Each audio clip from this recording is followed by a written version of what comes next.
আজ তোমাদের অনলাইন ক্লাসের গণিত ক্লাস নিয়ে আলোচনা করব। গণিত ক্লাসের প্রথমেই রয়েছে কথায় লেখা। এখন দেখো কথায় লেখাগুলো তোমাদের লিখিয়েছি, আসলে তোমরা কতটুকু মনে রাখতে পারলে সেটা রিভিশন হচ্ছে। আমি এর আগেও বলেছি বহুতবার যে বড় বড় সংখ্যা যখন থাকবে তখন ডান পাশ থেকে 3 ঘরকে আলাদা করে ফেলবে এরকম, তারপরে 2 ঘর, এভাবে পর্যায়ক্রম হবে। তাহলে এইটা হচ্ছে হাজারের ঘর, এটা হচ্ছে একক দশক শতকের 3টে ঘর। তাহলে এই সংখ্যাটা হাজারের ঘরে 2 সংখ্যা থাকাতে এটা 82,000। এটা লিখবো আমি 82,000। 82,000 তেষ্কৃতি বৈষ্ণব রেখাররা তালুয়া শেষকেছি, এটাই 82,083। এরপরে আবার এখানে 3 ঘর, 2 ঘর, 1 ঘর, এটা 3টা পার্ট, 3টে অংশে বিভক্ত। এটা হাজারের জন্য, এটা শতকের ঘর পর্যন্ত এখানে আছে, এটা হাজারের, এটা লক্ষের ঘর। তো আমাকে লিখতে হবে প্রথমে 1,52,000।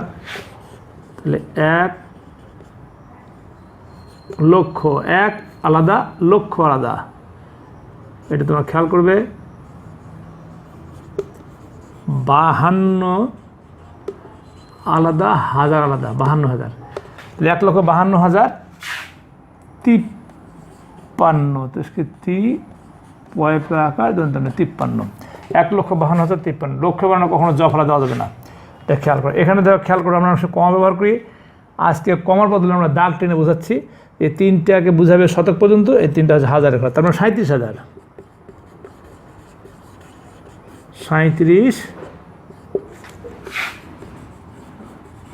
37,333। 37,300, দেখে নাও, 37,333, 37,333। এরপর সময়টা খেয়াল করো, 2টা অংশে বিভক্ত। শতক পর্যন্ত 3টা ঘর, সেখানে 646, আর এখানে 4 আছে, 4,000। এটা হবে 4,000, 4,646, 646, 46। তো 4,646, 4,646। 4 আলাদা, হাজার আলাদা, 600 একসঙ্গে, 46 আলাদা। এটা খেয়াল করে তোমার লেখার সময়। এটা একটু ব্যতিক্রম, সেটা হচ্ছে 92 টাকা 93 পয়সা। দশমিকের বামের টাকা, দশমিক ডানের হচ্ছে পয়সা। 92 92 টাকা 93 পয়সা। 92 টাকা 93 পয়সা। বয়ের সঙ্গে বটা খেয়াল করে কীভাবে লিখতে হয়। 93 পয়সা, 92 টাকা 93 পয়সা। এই গেল তোমাদের কথায় লেখা বা বানান করে লেখা। আরেকবার দেখা দিচ্ছি, 82,083, 1,52,000, 1,52,053, 1,52,053, 37,333, 37,333। এরপরে 4,646, 4,646। এরপর 92 টাকা 93 পয়সা, 92 টাকা 93 পয়সা। এরপরে তোমাদেরকে নিয়ে যাবো 1 নম্বর প্রশ্নে।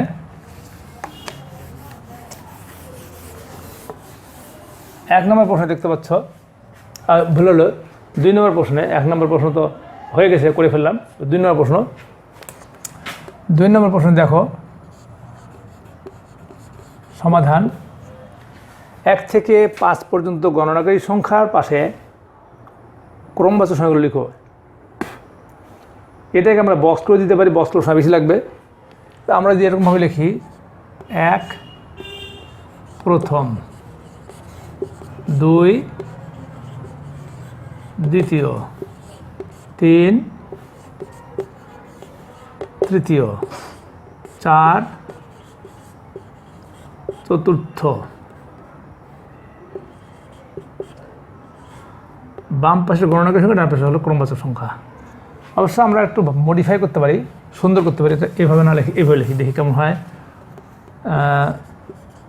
গণনাকারী সংখ্যা, গণনাকারী সংখ্যা, আর এই পাশে হচ্ছে ক্রমবাচক সংখ্যা, ক্রমবাচক। এটা মানে একটু ভালো হবে। তো গণনাকারী সংখ্যাগুলো হচ্ছে 1, আমি যেখানে 1 লিখি এটা হবে প্রথম, 2 এটা হবে দ্বিতীয়, 3 এটা হবে তৃতীয়, 4 এটা হবে চতুর্থ, আর 5 এটা হবে পঞ্চম। এই হলো গণনাকারী সংখ্যা 1, 2, 3, 4, 5। ক্রমবাচক সংখ্যা প্রথম, দ্বিতীয়, তৃতীয়, চতুর্থ, পঞ্চম। এটাই ছিল প্রশ্নটা। 1 থেকে 5 পর্যন্ত গণনাকারী সংখ্যার পাশে ক্রমবাচক সংখ্যাগুলো লিখো। গণনাকারী সংখ্যা বামে লিখলাম, আর তার পাশে লিখলাম, ডান পাশে লিখলাম ক্রমবাচক সংখ্যা। ভালো করে দেখে নাও, যদি কারো বুঝতে অসুবিধা হয়। আমরা ক্যামেরাটা ধরে আছি তোমাদের দিকে বোঝানোর জন্য, ভালো করে তোমরা স্থিরভাবে দেখে নাও কিছুক্ষণ। 1 প্রথম, 2 দ্বিতীয়, 3 তৃতীয়, 4 চতুর্থ, 5 পঞ্চম। এখন তোমাদেরকে নিয়ে যাবো আমি 3 নম্বর প্রশ্নে। 3 নম্বর প্রশ্ন, জেসমিন মোট 85 টাকার বই কিনল। সে দোকানিকে একটি 50 টাকা নোট, একটি 20 টাকা নোট ও 2টি 10 টাকা নোট দিল। দোকানি তাকে কত টাকা ফেরত দেবে? তার মানে এই টাকাগুলো যোগ করতে হবে আগে, তার গুণ করতে হবে। মোট গুণ করে যোগ করতে হবে, করার পরে আমি দেখব মোট কত টাকা দিল, তারপরে কত টাকা খরচ করলো, জানার পরে আমাকে সেটা বাদ দিতে হবে। তাহলে কি করতে হবে? আবার বলে নিচ্ছি যে সে টাকাগুলো একটা নোটের মাধ্যমে দেয়নি, বিভিন্ন প্রকার নোট দিয়েছে। একটা 50 টাকার নোট, 20 টাকার নোট, 10 টাকার নোট, 10 টাকার নোট ইত্যাদি। যাই হোক, আমরা এখন লিখতে পারি জেসমিন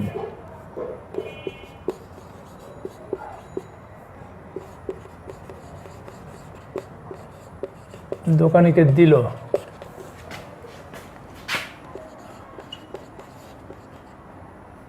50 টাকা গুণন 1 সমান 50 টাকা।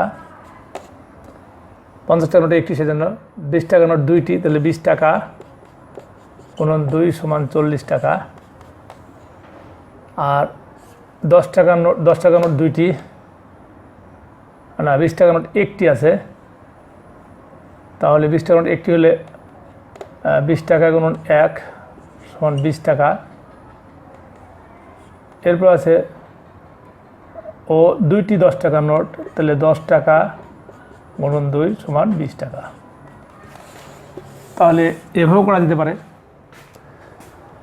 অথবা আমরা করতে পারি 50 টাকা নোট একটি সমান 50 গুণ 1 সমান 50 টাকা, 20 টাকা নোট একটি সমান 20 টাকা গুণ 120 টাকা, 10 টাকা নোট 2টি সমান 10 টাকা গুণ 2 সমান 20 টাকা। এভাবে লিখতে পারবো, ইচ্ছা করলে, অসুবিধা নেই। এটাও ঠিক আছে, ওটাও ঠিক আছে। যোগ করলে 0, 5 দিয়ে 7, 7 দিয়ে 9, 90 টাকা। অতএব জেসমিন দোকানিকে মোট দিল, জেসমিন দোকানিকে মোট দিল 90 টাকা। জেসমিন দোকানিকে মোট দিল 90 টাকা। জেসমিন দোকানিকে মোট দিল 90 টাকা। সে জেসমিন 85 টাকা বই কিনলো। এখন লিখবো আমরা বইয়ের দাম, বইয়ের দাম আর বইয়ের দাম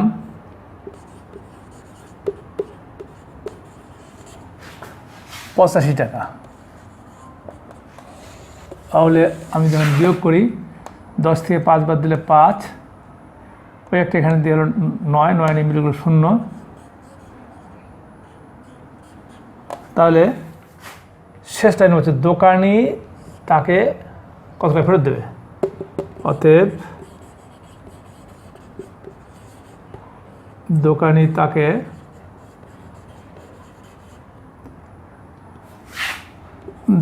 তাকে ফেরত দেবে ৳5। তাহলে কি পাওয়া গেল?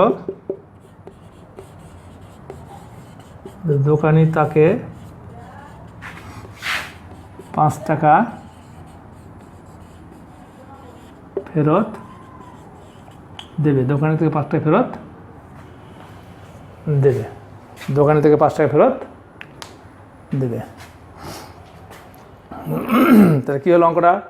প্রথমে গুণ করলাম, সব সংখ্যাগুলো গুণ করে নিলাম, কত টাকার নোট দিল, কয়টি দিল সব গুণ করে নিলাম, গুণ করে বসাই দিলাম, যোগফলটা কত হলো, দোকান থেকে মোট কত দিল, ৳90 দিল, আর বই কিনলো বা বইয়ের দাম হচ্ছে ৳85, ওই টাকা বিয়োগ করলে পাওয়া যাচ্ছে কত টাকা ফেরত পাচ্ছে বা দোকান থেকে কত টাকা ফেরত দিচ্ছে। এখন তোমাদেরকে নিয়ে যাবো আমি 4 নম্বর অঙ্কে। 4 নম্বর অঙ্কটা রয়েছে, একটি বিদ্যালয়ে ছেলেদের দলে 8 জন করে এবং মেয়েদের দলে 5 জন করে শিক্ষার্থী আছে। ছেলেদের দলে আছে 8 জন করে, মেয়েদের দলে আছে 5 জন করে শিক্ষার্থী। একটু কারেকশন আছে এখানে।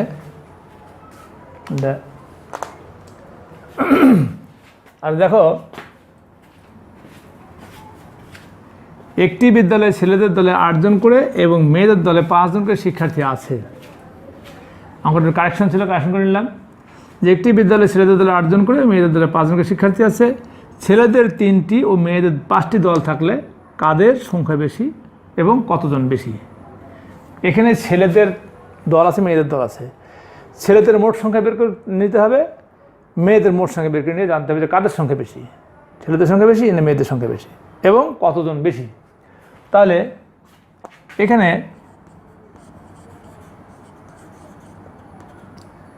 মোট ছেলে কজন আছে, কটা দল আছে দেখে নাও। 8 জন করে এবং মেয়েদের 5 জন করে শিক্ষার্থী আছে দলে, এক এক দলে। ছেলেদের 3টি দল আছে, এই 3টা দল কয়জন আছে এক দলে? 8 জন। তাহলে ছেলেদের সংখ্যা কতজন? ছেলেদের সংখ্যা 8 জন করে কটা দল? 3টা দল, 24 জন। আর মেয়েদের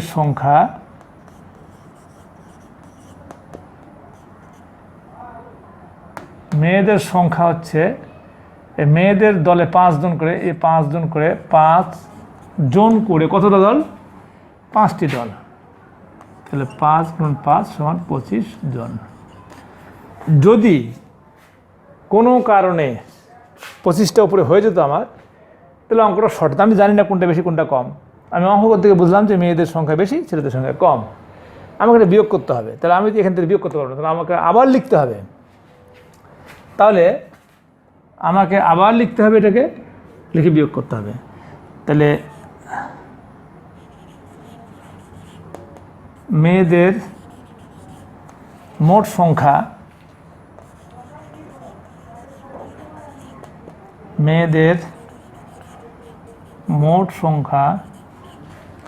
25 জন, আর ছেলেদের মোট সংখ্যা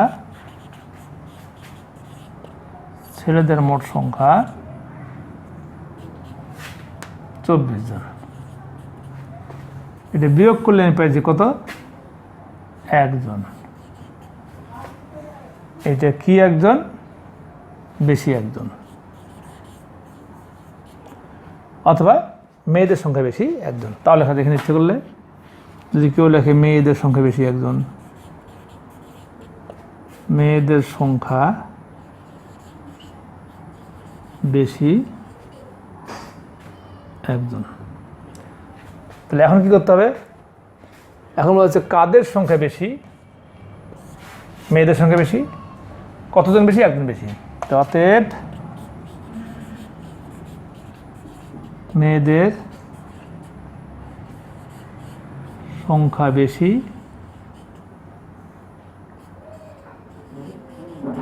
একজন বেশি। এই গেল অঙ্ক। মেয়েদের সংখ্যা বেশি, একজন বেশি। আরেকবার দেখে নিই, রিভিশন দিয়ে নিই। ছেলের সংখ্যা না দিয়ে ছেলেদের লেখা ভালো হয়, মেয়েদের যদি এখানে লিখছি ছেলেদের লিখে ফেলি।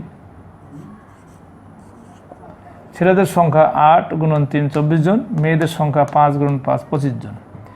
5 জন করে 5টি দল,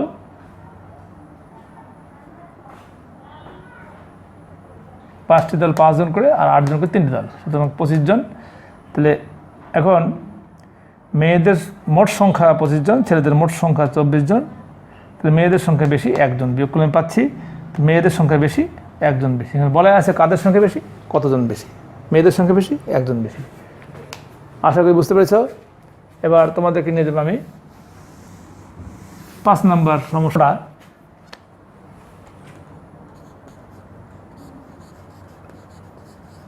খেয়াল করো, 1 টাকার নোট থেকে শুরু করে 1000 টাকার নোট পর্যন্ত বাংলাদেশে প্রচলিত সকল নোটের টাকার অঙ্কের যোগফল নির্ণয় করো।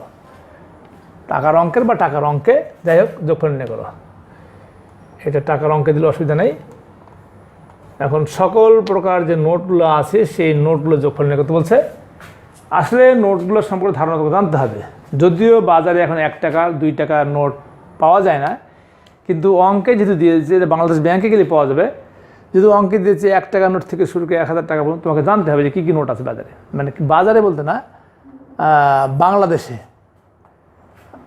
কী কী নোট আছে। প্রচলিত কথাটা থাকতেও পারে, নাও থাকতে পারে, কিন্তু 1 টাকা নোট থেকে 1000 টাকা নোট পর্যন্ত বাংলাদেশের যে নোটগুলো ছিল সেই নোটগুলোর যোগফল কত। তাহলে আমরা এখন লিখব এই সমাধানে। প্রথমে হলো 1 টাকা,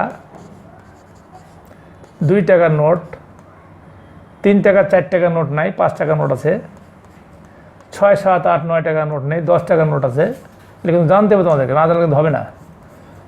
তো কী পাওয়া গেলো? 1 টাকা, 2 টাকা, 5 টাকা, 10 টাকা। এরপর আছে 20 টাকার নোট। তারপর আছে কত টাকার নোট?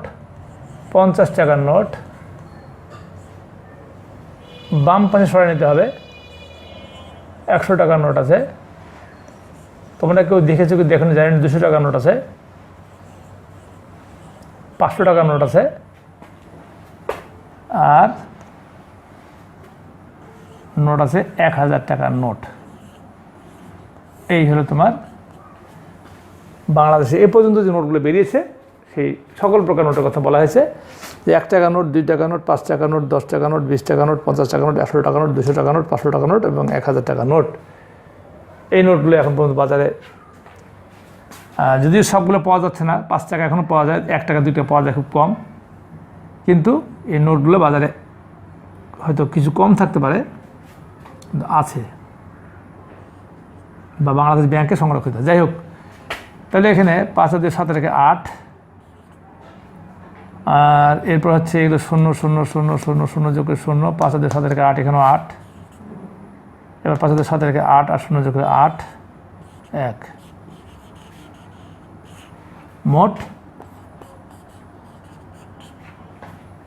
মোট হচ্ছে 1888 টাকা। মোট 1888 টাকা। তাহলে অতএব এখানে মোট লিখতে পারে, যোগফল বলতে অসুবিধা নাই। যোগফল 1888 টাকা। 1888 টাকা। এখন তোমাদের জন্য কিছু হোমওয়ার্ক রয়েছে, হোমওয়ার্কগুলো দেখো।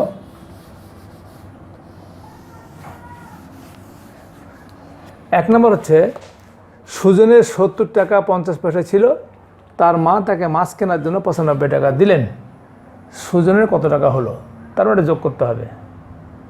যোগ করার সময় তুমি এই 70 নিচে 95 লিখবে, আর এই 50 পাশে নিচে 0 লিখে যোগ করতে হয়ে যাবে। তারপর হচ্ছে তোমার 2 নম্বরটা, একদিন রাসেল সকাল 10টা থেকে 8 ঘন্টা তার বাবাকে কৃষিকাজে সাহায্য করে। কোন সময় সে কাজ শেষ করে? 10টা থেকে 8 ঘন্টা। তাহলে এই অঙ্কটা করার নিয়ম কি, না পারলে আমরা পরে করে দিব।